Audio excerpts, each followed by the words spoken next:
Today's lesson is going to be on how to make quick and easy clouds. And if you really start observing clouds, you'll look at the contour, which is the outline of a cloud. And the contour, it's not an actual circle or an oval. The outline is kind of freeform, and if you want to call it like a blob. So what I first start off doing is, first of all, this is a fan brush, and we're only going to be putting the paint on the very edge of our paint, right where you see this dark section here.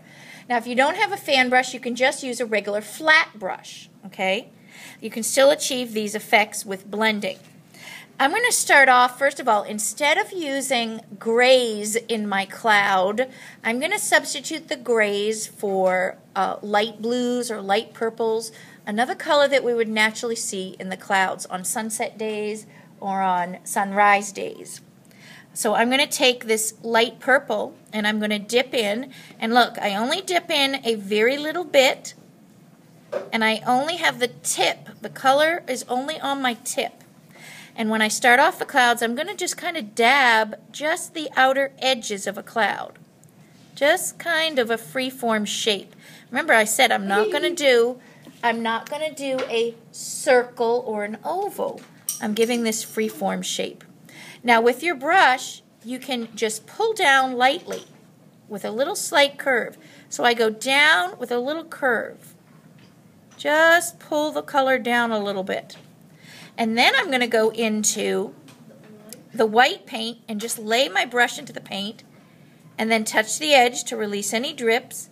And I'm going to add some white to these edges, kind of dabbing it.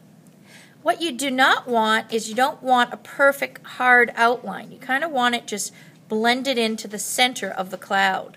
And when you do clouds, you want to remember you want to keep them basically white with only a light whisper of color around the edge.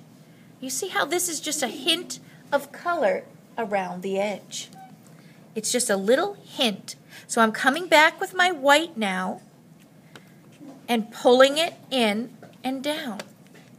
Now the underside of the cloud sometimes is a little bit darker. I'm going to put a little bit of light blue instead of, like I said, grays. We don't put black in the cloud. Instead of grays, I'm going to use a blue instead. And I'm just going to do the bottom edge of my cloud. And I'm never going to make it just a straight line. I kind of want it fluffy. There, I'm just dabbing the color.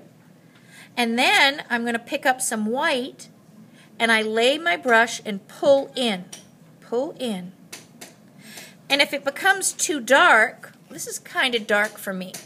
If it comes too dark, then you can wash your brush and just use it clean. Make sure it's pretty clean with that white. And then apply the white and blend in. So you want the center of your cloud to be pretty white. This is kind of blended with a hint of blue, but try and have it whiter than your edges. Now sometimes in the middle you have a little bit of a shadow in the center, so if you want to pull a little bit of the purple in, you can put a little purple shadow on the inside, like this. And I'm wiping clean my brush, and then I'm adding some of the purple shadow. And that's basically how you go ahead and do a cloud. And then you can start working up another cloud over here. Now if you want the sun, when the sun comes in and hits, here's a little bit of yellow. And the little bit of yellow shows a real bright area of actual sun shining on that cloud. Maybe I want to put a hint of yellow in the middle here to show a little bit of sun reflection. So you're going to go ahead and practice clouds now. And I want you to fill up the whole top edge of your paper with small little freeform shaped clouds. And remember, a freeform shape is not a perfect circle or a perfect oval. It has an edge that cannot be defined by a shape, by a name. I might put a little bit of yellow sun coming in through there. And so that's what I'm going to have you do right now.